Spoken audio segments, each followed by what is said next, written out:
Aloha, and thank you for joining us. I'm State Senator Sam Slom, and you're watching A Better Day. And we hope that you'll stay tuned for the next half hour, where we try to bring you some information, some commentary, editorial opinion, and a very special guest. Well, the big news is, of course, that we had the not-so-special session that just concluded a little while ago.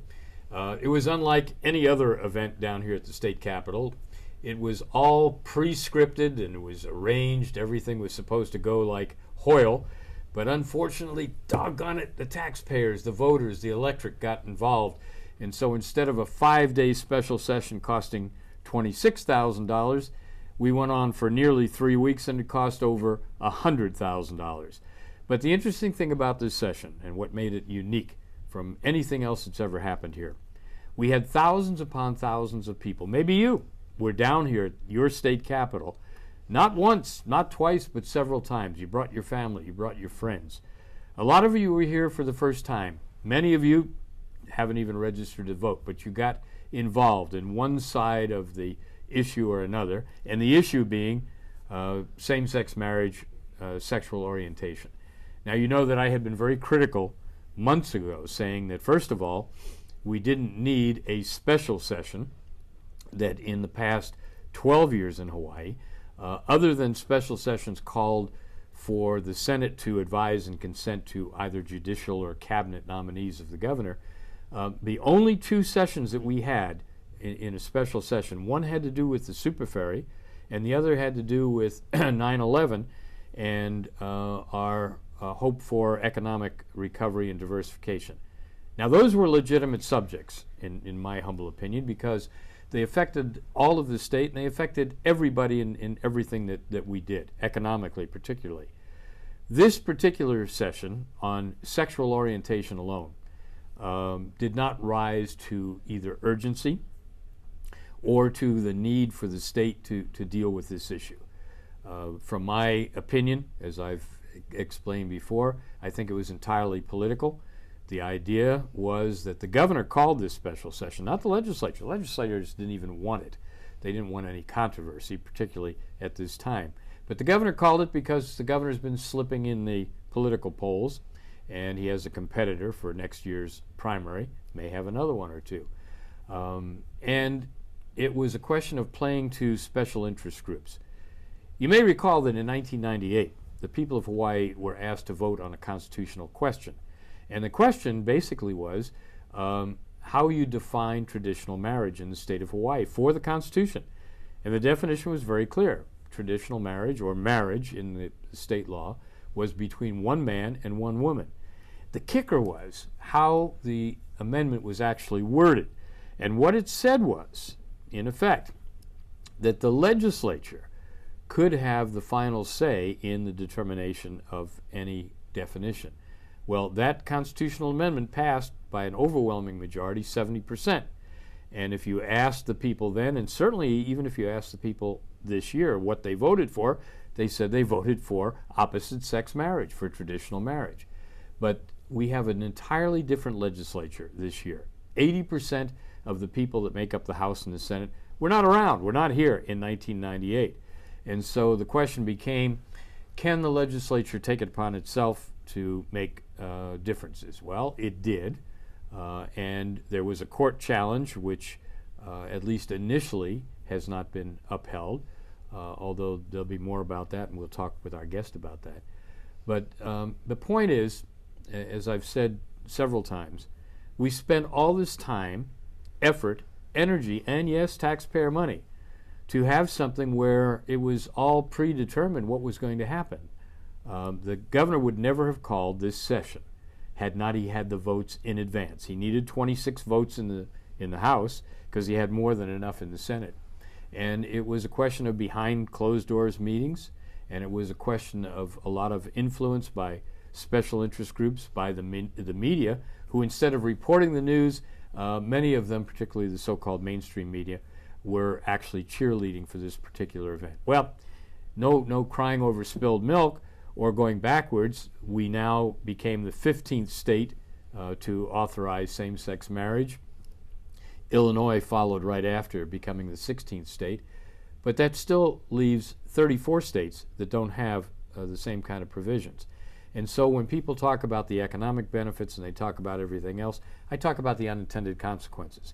And I talk about the religious safety valve that really is not that much of a protection. And we're going to see, because I'm predicting that there will be a lot of lawsuits, a lot of litigiousness, and these special interests that have gone from all we want is reciprocal beneficiaries, all we want are domestic partnerships, all we want are civil unions, to we've got to have same-sex marriage, and now they've got it. And now the issue also arises, what's that going to do in the business community? What's it going to do in our community at large? More importantly, as a lot of people testified, what's it going to do in the schools with educational programs now that same-sex marriage has been authorized not only by the state but also by the Department of Education? Well, these are a lot of issues that are important. We can talk about them as upcoming programs develop, and your comments are always welcome. My door is always open. We love to hear from you. We love to meet with you and talk to you. So that's what we're going to do. But look, the special session also had 3 other bills.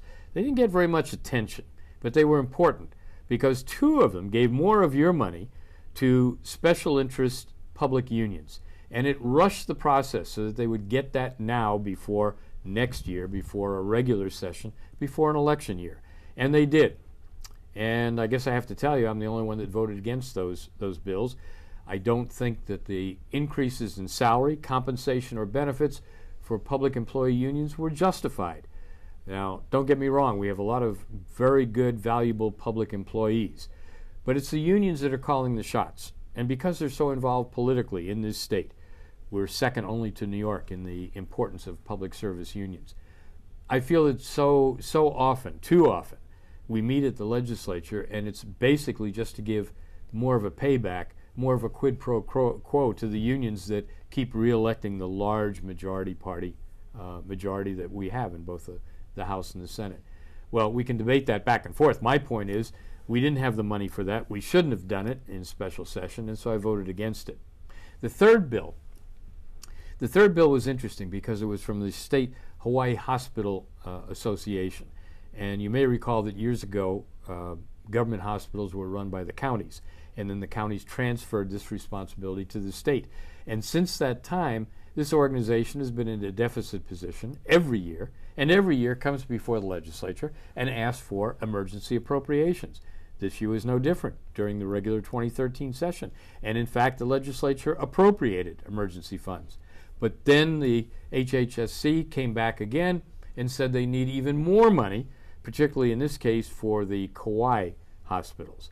Well, there was some debate, not very much public input because most people were concerned with the same-sex marriage, and in the end it passed, and in the end I voted against that as well for a couple of reasons. Number one, it's not an emergency when you say that every year. And number two, this organization has had to get its house in order and do some reevaluating. And it's not just me saying that. It was the state auditor, the legislative auditor, that did a very scathing report on the mismanagement and lack of change within the organization. See, we talk a lot about doing things here.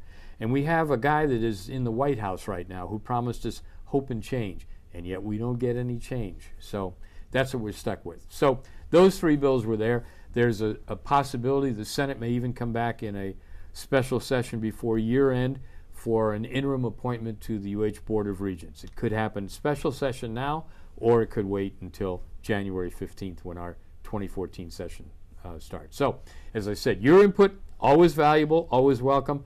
Your questions, your comments, anything else, please contact me personally or my office.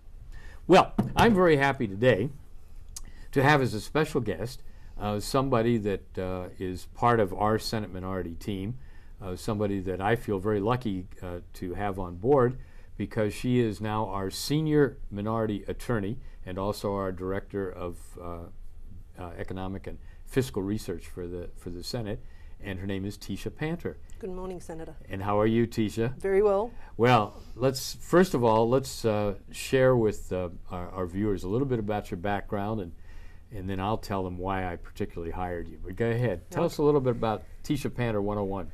Well, I'm Australian, as you can tell by the accent. No, I couldn't tell that at all. Not at all. Yeah, as long as you don't call me a New Zealander. Okay. So, well, and I was a lawyer in Australia.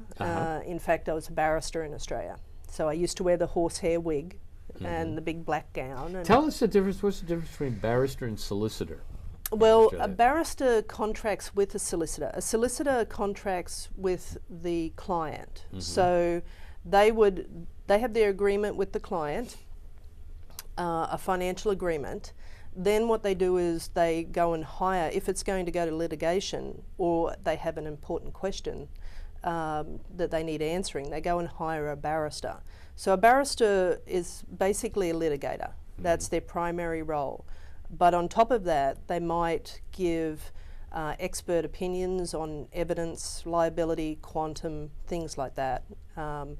So the client knows whether they've got a chance to win the case, how much money they're going to get out of it, because it often depends on precedent. So you need to understand how to read prior law, how much money people get for certain cases, like a personal injury case, and you give the client a range that they'd be entitled to this, or if they're the one being sued, that they're likely to be paying this. So maybe they might want to settle for this amount, you know, and get rid of the litigation quickly. So you can work on both sides. What would be the primary differences between Australian law and American law?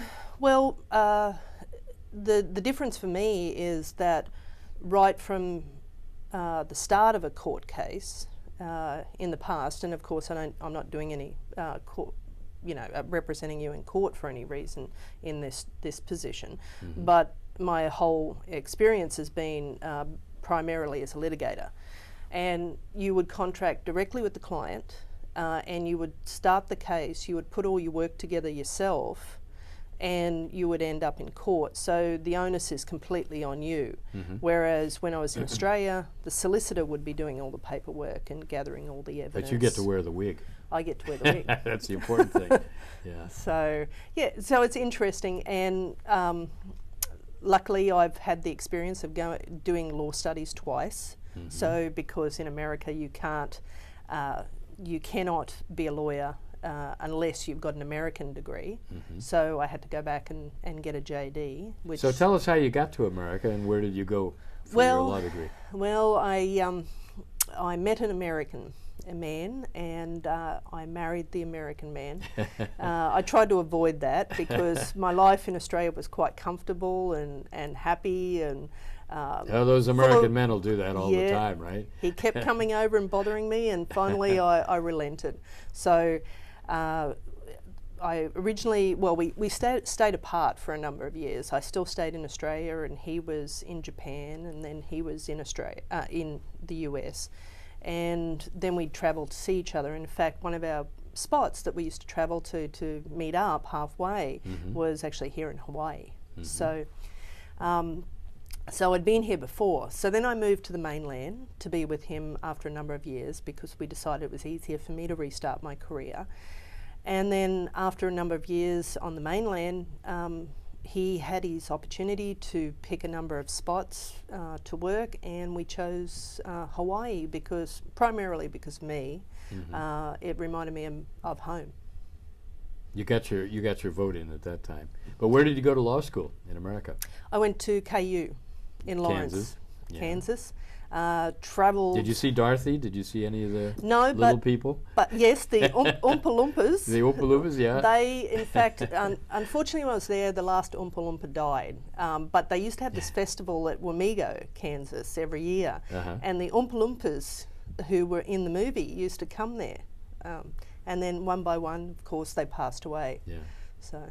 Yeah, it was sad. And you worked for what, the state of Kansas or city of Topeka? When I was at law school, I did some work for the Kansas Attorney General, for the Solicitor General's Department, and I used to draft their responses to habeas corpus petitions by prisoners. So death row, offenders and also life sentence people, and they would be challenging their convictions based on constitutional grounds, and I would of course write the government's opinion to the federal court. So I would draft that, and that would go in, and as far as I know, every single one of my my drafts was successful in federal court. And then I also did some work for the city of Topeka when I was at college, and I worked in their civil division. So a lot of that was analysing constitutional arguments, drafting contracts, and that type of thing. So in Australia I did mostly criminal, and I did some family, and a little bit of civil and PI. Personal injury, that is. In America, I did the work for the government departments, and then I also worked for a private firm doing family law, domestic law, construction law, various other business. Well, your criminal law background is going to help you here in the state legislature. Right. Listen, you left out a couple details though. In Australia, you were involved in a small business at one time. I did. I had a menswear store. Yeah. So you've got that. You got that background, which I think is important. So and you also were in the Australian Army. I was in the reserves for over 20 years. Yeah. I've had a diverse background. I've been a surf lifesaver. In my younger years. Was that you on Baywatch? That was, but yeah, well, we won't go there. So I've done that. Army, I enjoyed my Army time. It was absolutely fantastic, and I would recommend it to everyone. In fact, I think that all young people should do at least a couple of years in the Army. I think it would fix a lot of problems in society. Well, you know, between your law, between small business, between the military service and all, I think you bring a wealth of background and experience, which will be helpful to you here. The interesting thing is, now you're my senior attorney. You are it for the Senate minority.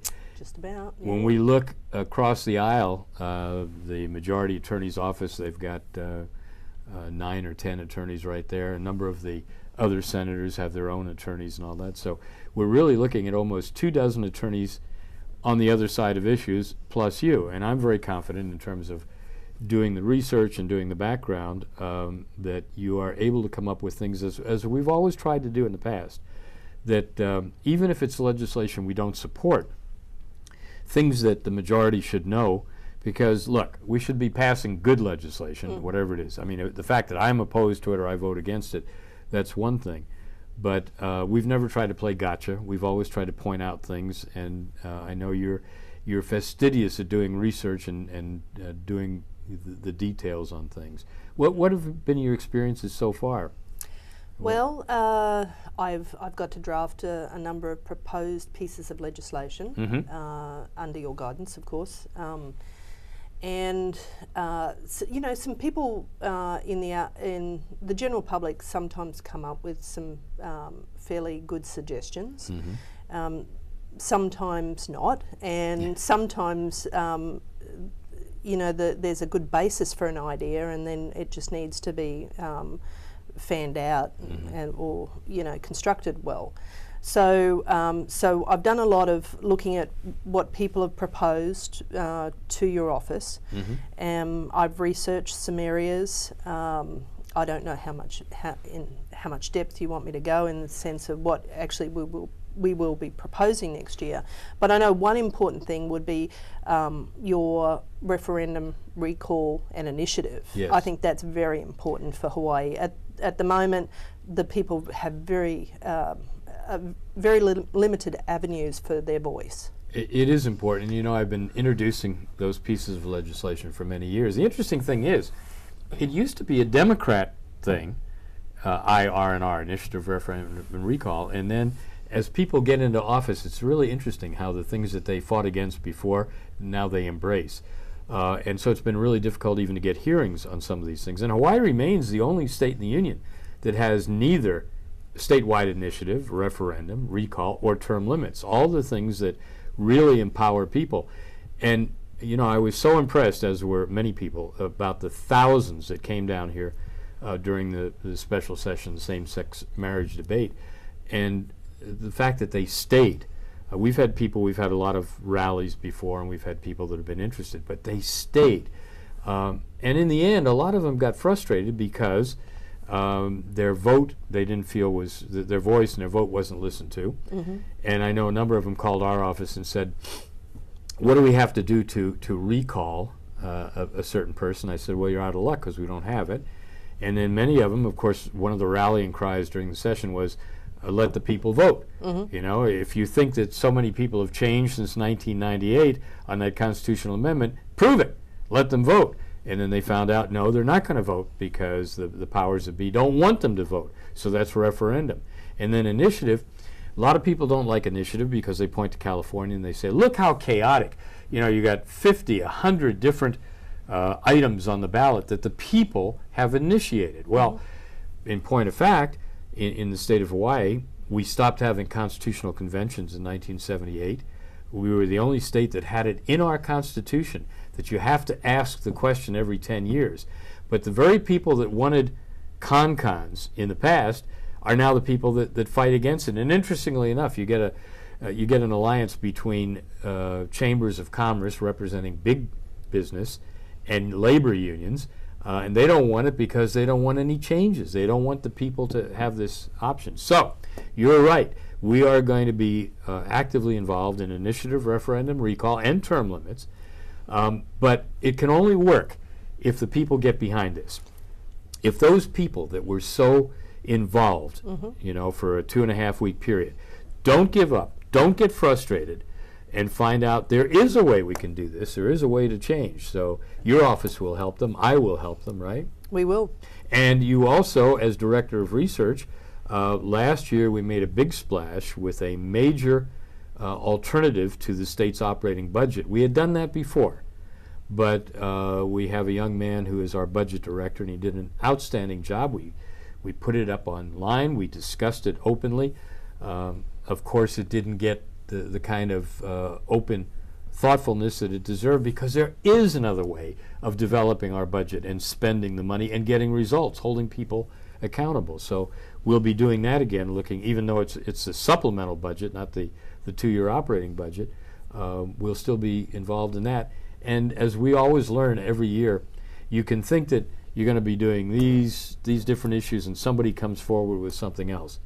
But we'll also, thank God, we'll be talking about marijuana and killing people off, and and physician-assisted suicide. Those things will continue to come back, and minimum wage, stuff like that. Our priorities in society have just gone to hell. Well, that was my whole point about the same-sex marriage. You really want to put sexual orientation above having jobs, about diversifying the economy, about health care, homelessness. Homelessness got in the news again a couple of weeks ago because of State Representative Tom Brower and I saw that, wielding a sledgehammer. But here's a guy, look, this guy's been involved like I have in different committees and meetings and blue ribbon panels and studies and next step places for people to go.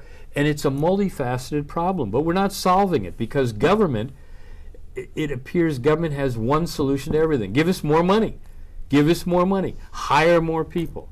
So what we'll be developing in the Senate minority during 2014, and it's going to be a very interesting session, particularly since it's an election year and you got some of the Senate members running for various offices. You got somebody running against the governor. Yeah. How you balance that out with really doing things for the people and trying to get to these priorities, as you say. It's going to be interesting. So you won't be bored. That's the main thing. I don't think I'm going to be bored at all. Our team, we've got Paul Harleman. He's the senior budget analyst, and he's very good, as you said, at what he does. Herb Labon, he's the office manager. And knows where all the bodies are buried. He knows, yes. Him and his mother worked here. Unfortunately, she passed away about a month ago, and that was very sad for his whole family. Yeah. So, and then of course we'll have a session attorney who will come on as well.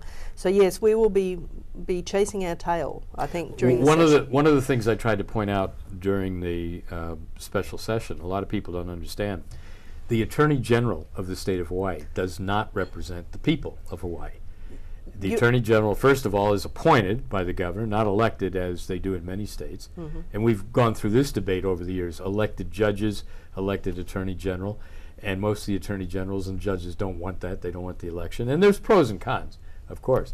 But the Attorney General is the Attorney General for the governor, and his staff represents state employees and state agencies. I was thinking about that the other day, and I was thinking, I thought there was an Attorney General that was basically allocated for senators and also the representatives, and I was wondering why Representative McDermott didn't have an Attorney General, and why they, because often they wall off, they put a wall, Chinese wall between the people representing different parties within the Attorney General's Well, office. here's the problem, though. It's like when OHA was involved in suing the state. OHA is a state agency. The state is supposed to be representing OHA, but OHA is suing the state. So you get all this problem, and I guess it comes down to Shakespeare was always right. First, we kill the lawyers. No, only joking. Anyway, look, my special guest has been Tisha Panter. Call her up. Come in and see us in our office up on the second floor or downstairs in the dungeon. We expect to do a lot of good things during the 2014 session, but we need your help. You've got to get involved. You've got to not only let your voice be known, run for office, help a candidate, get involved in an issues campaign. Whatever you do, don't give up. Don't be frustrated. You know why? Because Hawaii is worth it, and because we're working for a better day. Thanks for joining us. Aloha.